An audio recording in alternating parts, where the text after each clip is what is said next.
IIT JEE India का biggest and toughest exam है जिसमें हर साल लाखों बच्चे अपेयर होते हैं और उनमें से सिर्फ एंड सिर्फ कुछ थाउजेंड बच्चे ही आईआईटी में जा पाते हैं। मतलब यदि 10 लाख बच्चे आईआईटी जेई के एग्जाम में अपेयर हो रहे हैं तो उनमें से सिर्फ 1% बच्चा ही आईआईटी में पहुंच पाता है और टॉप की आईआईटी में तो सिर्फ 0.1% बच्चे ही पहुंच पाते हैं। तो आज के इस वीडियो में मैं आप लोगों को मिलवाने वाला हूं आईआईटी बॉम्बे की most talented girl Anshika Tiwari ji से, जो आपके साथ अपनी आईआईटी जेई की जर्नी को शेयर कर रही होंगी और साथ साथ ही जो आप लोगों ने क्वेश्चन पूछे थे उनके आंसर देते हुए आप लोगों को most important and pro level की टिप्स दे रही होंगे, जिससे कि आप लोग अपनी स्टडी को काफी अधिक बूस्ट कर पाओगे और जो आपका सपना है आईआईटी में जाने का वो आप लोग पूरा कर पाओगे। तो चलिए स्टार्ट करते हैं अंशिका तिवारी के इंट्रोडक्शन से।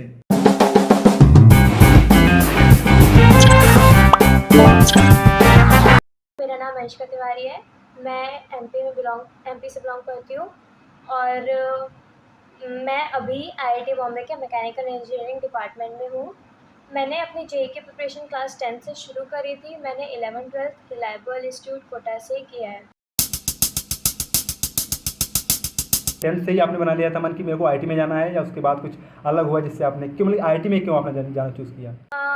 9th क्लास में एक्चुअली मैं आईआईटीज़ में नहीं जाना चाहती थी। मतलब मेरे को आईआईटीज़ के बारे में पता नहीं था कि आईआईटीज़ होती क्या है, बट फिर जब हम लोग को बताया गया तो 10th में मेरा एक्चुअली इंटरेस्ट था मैथ्स और साइंस में।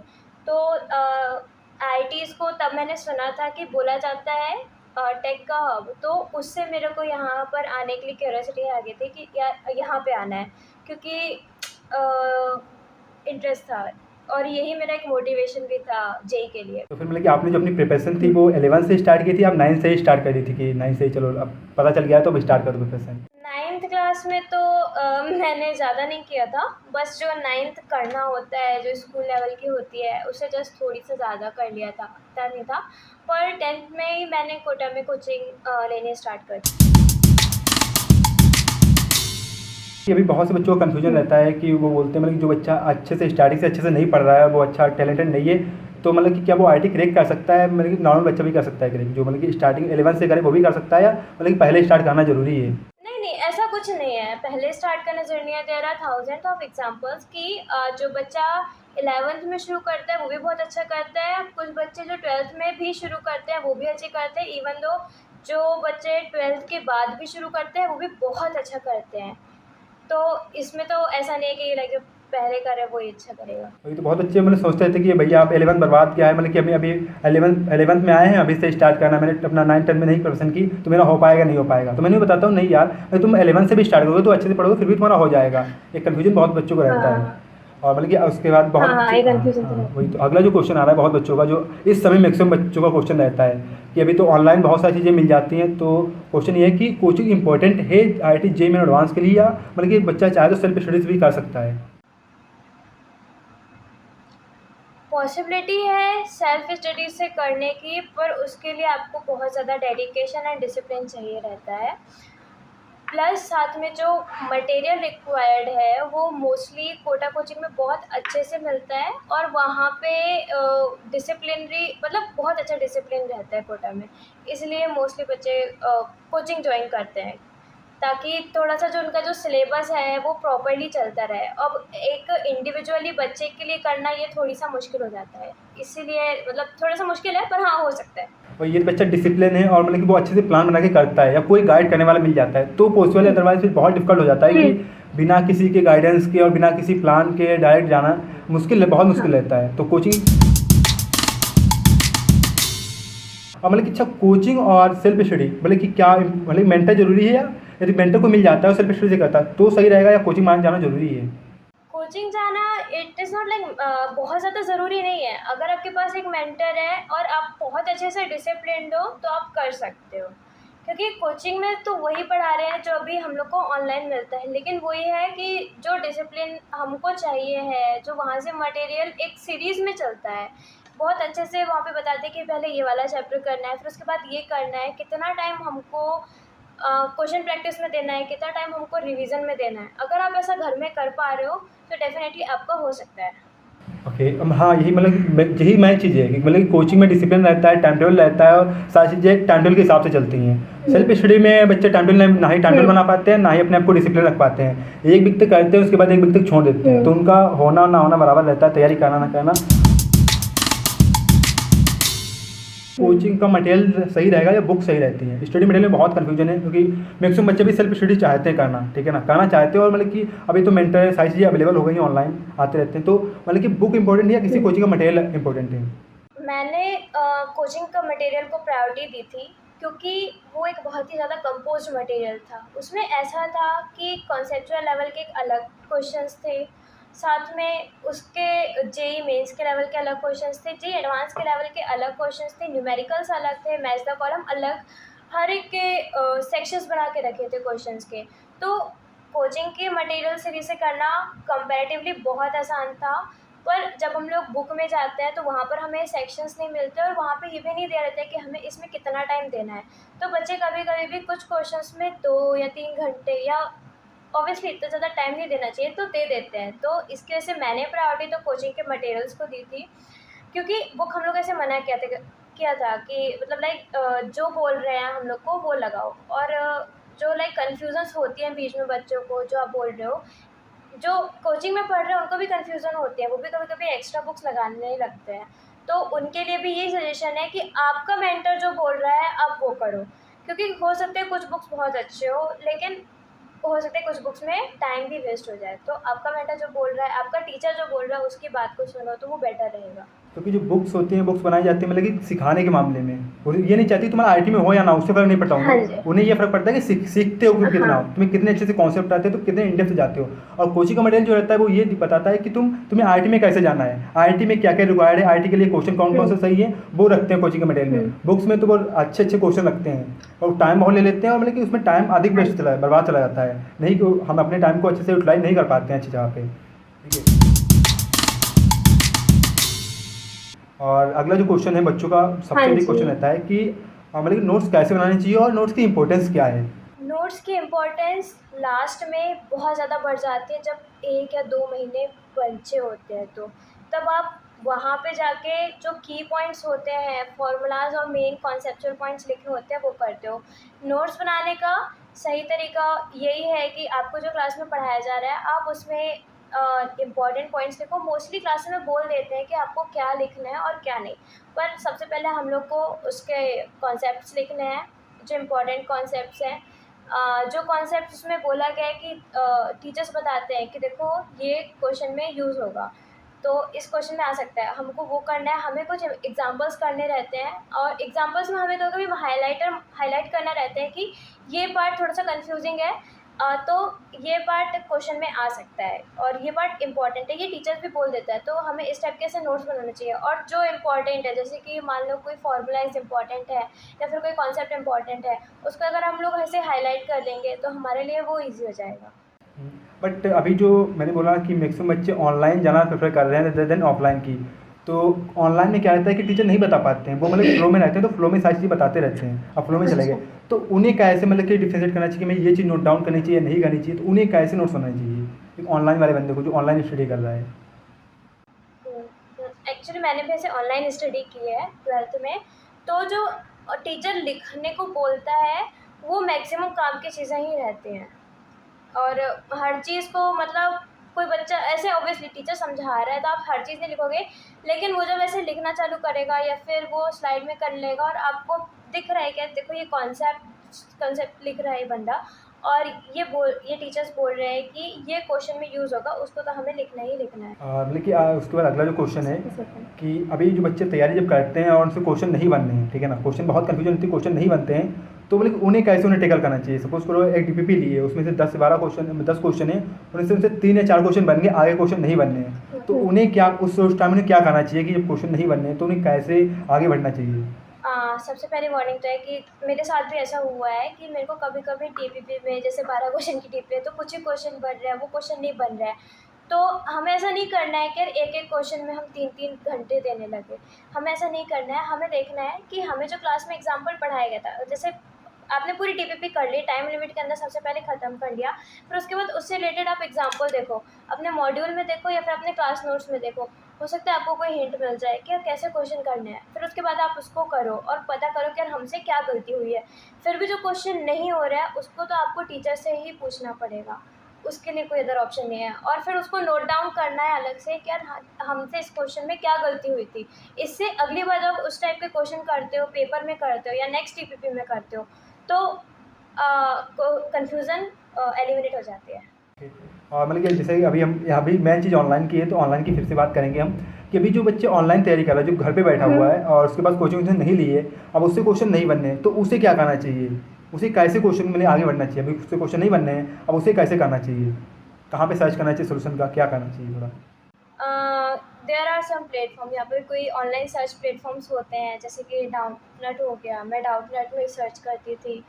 कुछ कोचिंग्स हो गए, जैसे कि कुछ कोचिंग कैसे साइट्स चलती थी, जैसे मान लो कि बायजूस की कुछ साइट चल रहे हैं या अलग अनअकैडमी, ऐसे प्लेटफॉर्म्स की कुछ साइट्स होती हैं। वहाँ पे मोस्टली आपको क्वेश्चन के जो है वो उसके 90% चांसेस हैं कि आपको सॉल्यूशन मिल ही जाएंगे, नहीं तो यूट्यूब में मिल जाएंगे। चांसेस रहते हैं क्योंकि जो क्वेश्चन आपको आया है वो ऑब्वियसली जेई सिलेबस से रिलेटेड है, तो वो बहुत हाई चांसेस रहते हैं कि यहाँ पे मिल जाएगा। तो डाउटनेट एक ऐसा मतलब प्लेटफॉर्म था मेरे लिए जिसमें अगर मुझे नहीं बन रहा है तो मैं उससे पूछती थी, वरना मोस्टली तो मैं उसे करती थी, टीचर से ही पूछती थी, तो उससे हो ही जाता था। अगले क्वेश्चन की तरफ बढ़ते हैं। तो जैसे आप जो तैयारी कर रही थी, तो आपको भी बहुत सारे टाइम ऐसा होगा जहाँ पर डिमोटिवेशन फील हुआ होगा, लगा होगा कि छोड़ते चलो नहीं होगा मेरा, अब लगता है नहीं आगे बढ़ना चाहिए, नहीं मजा आ रहा है पढ़ने में, तो उस चीज़ों को कैसे आपने हैंडल किया था? क्योंकि मैक्सिमम बच्चों का रहता है, सबको मोटिवेशन डिमोटिवेशन रहता है, कभी बहुत हाई मोटिवेशन हो जाता है, कभी इतना डिमोटिवेशन रहता है कि पढ़ने का मन ही नहीं करता है, लगता है कि छोड़ दो चलो हटाओ, इससे नहीं होने वाला, मेरा नहीं होगा, तो उसे आपने कैसे हैंडल किया? हाँ, एक्चुअली ये जेई के कुछ ही टाइम पहले आया था ये फेज़ कि जब पेपर होने वाला था तो बच्चा ऐसा रहता है कि यार नहीं हो पा रहा है, अब ये नहीं हो पा रहा है। बट मोटिवेशन लेवल तो ऐसा था कि मैं आपको ऐसे थोड़ा-सा मेडिटेट करने की ज़रूरत है, थोड़ा-सा आपको फ़ोकस करने की ज़रूरत है। क्योंकि अगर आपने मान लो आपकी लाइफ़ में से मेडिटेशन नहीं है या फिर ऐसे फ़ोकस नहीं है, तो हर चीज़ों में प्रॉब्लम आएगी। आपका कभी-कभी मन करेगा कि यार बहुत पढ़ना है, कभी-कभी मन करेगा कि यार नहीं आज मेरा पढ़ने का मन नहीं है। हमारा गोल ये है कि हमें उसे कंटिन्यूअस बनाना है। हम भले ही दिन में 5 घंटे पढ़ रहे हैं, लेकिन वो हमको रोज़ पढ़ना है। हमें ऐसा नहीं करना है कि हम एक बार दिन में 12 घंटे पढ़ लिए, दूसरे दिन हम पढ़ ही नहीं रहे हैं। इससे सब्जेक्ट का फ्लो ख़राब हो जाता है और ऐसा रहता है कि जब ऐसा कंटिन्यूअस फ्लो तब आता है जब आपके पास थोड़ा-सा ऐसे मेंटल पीस हो, तो उसके लिए थोड़ा-सा आप मेडिटेशन मतलब मेडिटेशन कर सकते हो प्रैक्टिस। साथ में अ, यहाँ पे कुछ मेंटर्स भी होते हैं जो आपकी हेल्प कर सकते हैं। तो मोटिवेशन के लिए तो यही है कि आपने बहुत कुछ किया है, इतने सब प्रिपरेशन किया है और आप एक बार उस आईआईटी के बारे में सोचो, आपको कैसा फ़ील होगा जब आप उस आईआईटी को क्रैक करोगे? आपके पेरेंट्स को कैसा फ़ील होगा जब आप उस आईआईटी को क्रैक करोगे? मेरा मोटिवेशंस मेरे पेरेंट्स थे, बिकॉज़ उन्होंने मेरे लिए बहुत स्ट्रगल किया है, तो आई जस्ट कांट फॉरगेट कि उन्होंने कितना स्ट्रगल किया है। सो अगर मैं कभी डिमोटिवेट हो रही हूँ और मेरे को मन नहीं करे कि नहीं मेरे को आज बिल्कुल भी नहीं पढ़ना है, then I just think about my parents and their struggles कि उन्होंने बहुत कुछ किया तो उनके लिए करना है, ऐसा है। ओके, इसी के साथ में एक बहुत अच्छा क्वेश्चन ऐड करना चाहेंगे कि जब आपका हो गया सिलेक्शन आईआईटी में, ठीक है ना, और होने के बाद ऑनलाइन चला था, तो ऑनलाइन में वो आईआईटी की फील पता नहीं चलेगी कि आईआईटी में क्या है, कैसा है, आईआईटी बॉम्बे कैसे है, कैसे नहीं है, बट जब आप एक्चुअल कैंपस में आई तो वहाँ पे क्या मोटिवेशन रहा, उसके बाद क्या तुमने फील किया कि यार जो साल 2 साल 3 साल तैयारी की है वो बेहतर रही है या नहीं नहीं रही है, तो वो कैसी फीलिंग आपकी रही है, क्योंकि वो क्वेश्चन इससे रिलेटेड रहेगा। एक्चुअली तो मैं बताऊँ तो जब मैं लाइक आईआईटी भी गए से गेट में मैं ऐसे घुस रही थी और वहाँ पे पूरा जो मैंने पोस्टर देखा, I was like so much overwhelmed and emotional at the same time. मुझे ऐसा लग रहा था कि मैंने जितनी भी 3 साल में जो कुछ भी जो स्लीपलेस नाइट्स थी, जितने भी घंटे मैंने पढ़ाई करके बिताए थे, वो सारे के सारे वर्थ इट हैं। आप यहाँ पर आओगे, आपको जो कुछ भी यहाँ पे फैसिलिटीज़ मिलेगी, आपको पता चल जाएगा कि नहीं आपने जो कुछ भी किया 3 साल में वो सब कुछ वर्थ इट था और ये कैसा मोटिवेशन की तरह भी काम कर सकता है। तो अगला क्वेश्चन है कि मतलब टाइम टेबल कैसे बनाना चाहिए? अभी बहुत से बच्चों टाइम टेबल नहीं पता है, नहीं बना पाते हैं, तो टाइम टेबल बनाना कैसे चाहिए, ये पहला क्वेश्चन रहेगा। उसके बाद अगला क्वेश्चन पूछते हैं। मैंने जब शुरू किया था तो मेरे को मेरे मेंटर ने एक बहुत सही बात बोली थी कि जैसे कि आप जो भी टाइम टेबल बना रहे हो, तो शुरू में एटलीस्ट जब आप सोकर जागते हो तो शुरू के जो 1 घंटे हैं वो हमेशा फार्मूला रिवीजन के लिए रखना। आप जब टाइम टेबल बना रहे हो तो आप प्लीज़ उसमें एक ही एलिमेंट ऐड कर दो कि जितने भी फार्मूलाज आपने रीड किए हैं एक बार उसको बस रिवाइज करना है, एक बार बस देखना है सुबह उठते ही साथ 1 घंटे तक के लिए। बिकॉज सुबह हमारी जो मेमोरी होती है वो बहुत अच्छे से वर्क कर रही होती है। उसके बाद आपको ब्रेकफास्ट ऐसे करना है, तो आपको शुरू के जो 2 घंटे देने हैं, मतलब ऐसे आपकी मर्ज़ी है कि आप दिन में कितने घंटे देते हो, पर लाइक ऐसे स्लॉट में डिवाइड करके करना कि यार पहले 2 घंटे या फिर पहले 3 घंटे मैंने इस सब्जेक्ट को दे दिए, फिर उसके बाद मेरे को ऐसे ब्रेक भी लेना है कि अ, इतना टाइम मेरे को अपने लिए देना है क्योंकि दिमाग ऑब्वियसली उस टाइम पे थक चुका होगा। फिर उसके बाद मेरे को 3 घंटे या फिर 2 घंटे जो जिस भी तरह से आपका स्लॉट का मैनेजमेंट है वो करना है, लेकिन ब्रेक अभी आप रखिएगा। बीच में जो 3 घंटे का स्लॉट है उसमें भी आप 5 मिनट का ब्रेक रख सकते हो अपने लिए, लाइक जस्ट मतलब ऊपर ऐसे मुँह कर लिया और थोड़ा सा देख रहे हैं, क्योंकि वो चाहिए रहेगा बिकॉज वो थोड़ा सा रिलैक्स करने के लिए चाहिए रहता है। तो अपने सबसे पहले जो स्लॉट रहेगा तो उसमें थोड़ा सा जो सबसे पहला स्लॉट है उसमें थोड़ा सा ऐसे कैलकुलेटिव टाइप के सब्जेक्ट्स रखने की कोशिश करना, क्योंकि माइंड उस वक्त सबसे ज़्यादा अच्छे से एक्टिवली वर्क कर रहा होता है। और फिर बाद में जो स्लॉट रहेगा तब तक माइंड थोड़ा सा ऐसे थक चुका होता है, तो थोड़ा सा ऐसे याद करने वाले सब्जेक्ट्स भी आप रख सकते हो। तो इसके मतलब आपने केमिस्ट्री रख लिया, ऑर्गेनिक या फिर इनऑर्गेनिक जो आपको याद करना है, तो ये बेटर रहेगा। इससे आपको याद भी हो जाएगा और मतलब मैथ्स भी हो जाएगा, फिजिक्स रहेगा और केमिस्ट्री वाले सब्जेक्ट्स भी हो जाएंगे। तो अब ये रहा। अब अच्छा ये बताओ ना कि एक बच्चा जो है टाइम टेबल बना के तैयारी कर रहा है, जो बच्चा है जो बिना टाइम टेबल बना के तैयारी कर रहा है, तो इन दोनों के बीच में डिफरेंस कितना आ जाएगा थोड़े टाइम के बाद, 1-2 महीने का, 1 साल के बाद क्या डिफरेंस रहेगा इन दोनों के बीच में? एक्चुअली में बहुत डिफरेंस आ जाएगा। देखो जो टाइम टेबल बना के तैयारी कर रहा है उसको बहुत अच्छे से पता है कि मेरे को अपने सिलेबस का कितना पार्ट कितने टाइम में कवर करना है। उसने क्वेश्चन से बहुत अच्छे से प्रैक्टिस कर लिया है और उसने अपना जो भी सिलेबस था वो भी कवर अच्छे से कर लिया और याद रखने वाला पार्ट भी कर लिया है, तो उसके लिए ईज़ी रहेगा। लेकिन जिसने टाइम टेबल नहीं बनाया है उसके लिए सब चीज़ें बहुत ज़्यादा रैंडम है। वो कहीं से भी सिलेबस शुरू करके कहीं भी कुछ भी पहुंच जाएगा, तो ऐसा उसका बहुत ज़्यादा नुकसान होगा, क्योंकि उसका सिलेबस जो था वो अच्छे से कवर नहीं हो पाएगा। ऑब्वियसली ऐसे में जब हम लोग टाइम टेबल फॉलो नहीं करते हैं तब हम लोग के पास ऐसे बैकलॉग ऐसे कवर होता जाता है। तो जो सिलेबस कर रहा है, मतलब जो अच्छे से टाइम टेबल कर रहा है उसका सिलेबस अच्छे से चलता रहेगा। लेकिन ऑब्वियसली जिसने अच्छे से टाइम टेबल नहीं किया, हो सकता है कि उसके सिलेबस में से कुछ बैकलॉग्स आ जाए, तो वो बैकलॉग्स हम लोग को नहीं चाहिए। वही मतलब कि टाइम टेबल, अब टाइम टेबल से पता चलता है कि हम कितने टाइम पे कब क्या कैसे कर रहे हैं, और जो टाइम टेबल नहीं बना था तो वो रैंडम कर रहा है, उसे पता ही नहीं चला कि उसका सिलेबस कब खत्म होना है, कब वो खत्म कर रहा है। तो इससे बहुत बड़ा डिफरेंस आ जाता है और मतलब कि एट द एंड में जाके वो रिग्रेट करता है कि टाइम टेबल बनाना नहीं चाहिए था, पहले से सही करते। और उसकी जो कंसिस्टेंसी रहती है, बहुत सारी चीज़ें उसकी बिगड़ जाती है, बाद में एग्जाम में वो वैसे भी नहीं कर पाएगा अच्छा। तो उसके बाद बात करते हैं कि टाइम टेबल चलो बना तो लेते हैं बहुत बच्चे, बट उसे फॉलो नहीं कर पाते, तो उसके लिए उन्हें क्या करना चाहिए?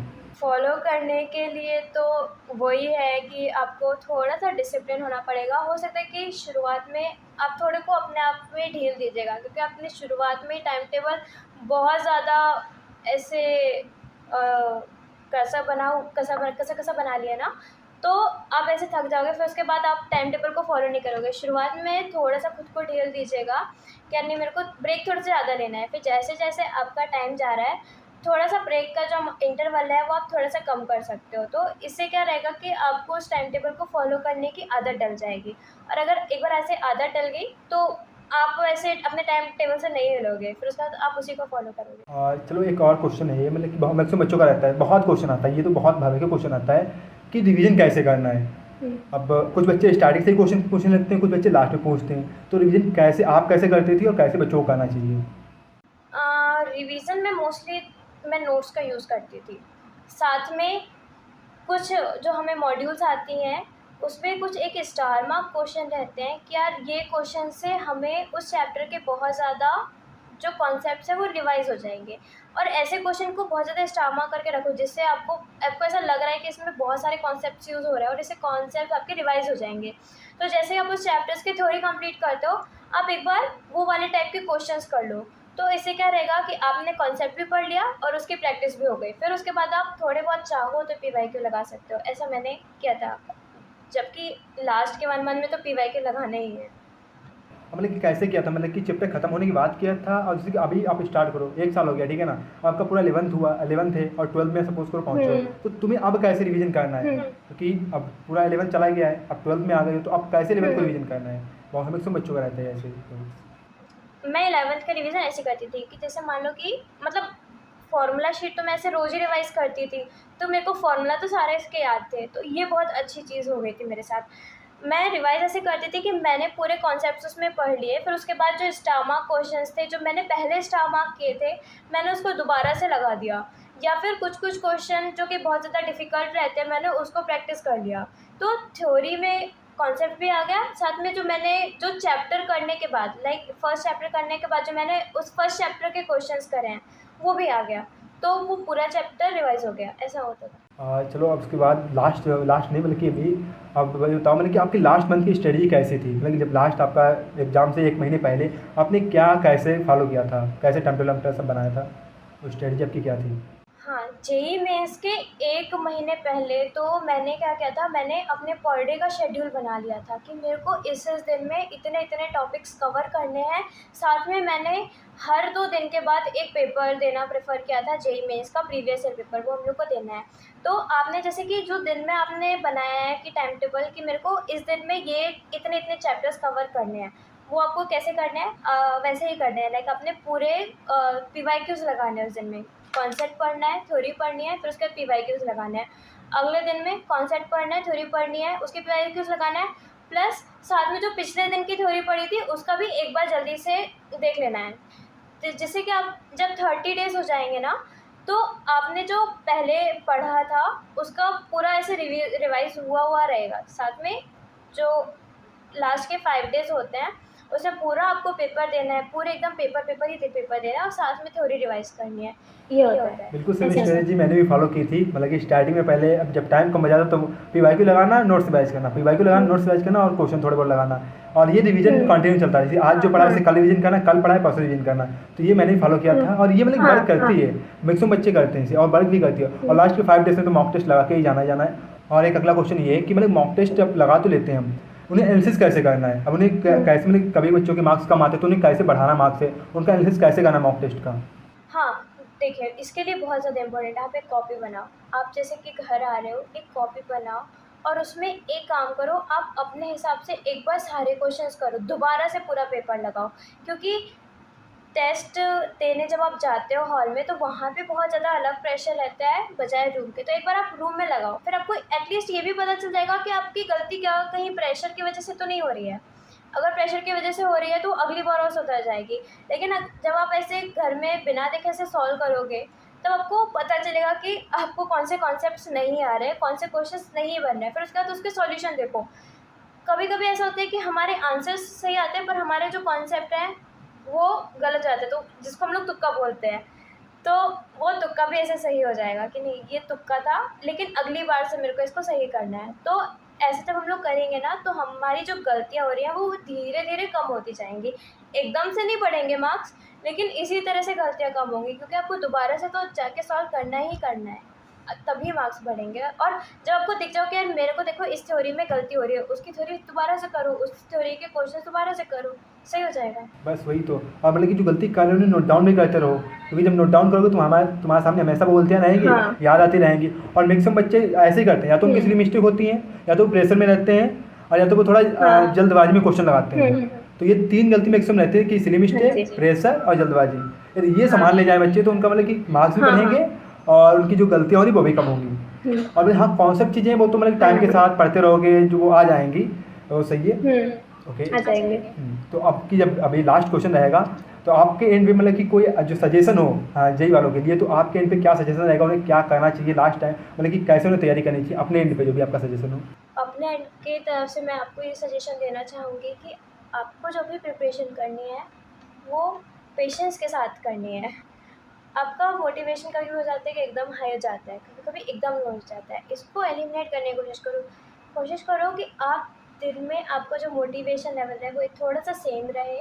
आप दिन में हमेशा 1 भले ही 5 घंटे पढ़ रहे हो एक दिन में, लेकिन वो आप रोज़ पढ़ो। और कोई भी सब्जेक्ट को 3 दिन से ज़्यादा मिस मत करना। नहीं तो 3 दिन से ज़्यादा मिस करोगे तो दिक्कत हो जाएगी। ऐसा है, मतलब वो भूलने लगता है 3 दिन का, ऐसा है दिक्कत।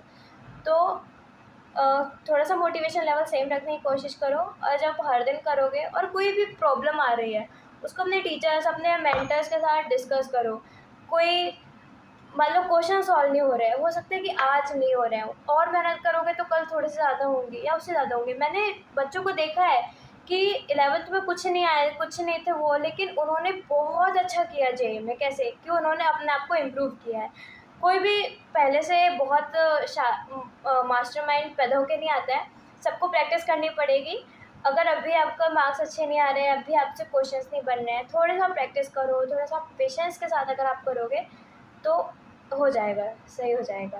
क्वेश्चंस बनने लगेंगे, मार्क्स भी आने लगेंगे। बस वही है कि मार्क्स मतलब पेपर को दोबारा करना है, उसका अच्छे से देखना है कि क्या मिस्टेक्स हुई हैं, और क्वेश्चंस अगर नहीं बन रहे हैं तो टीचर से पूछना है कि कैसे क्वेश्चन बनेगा।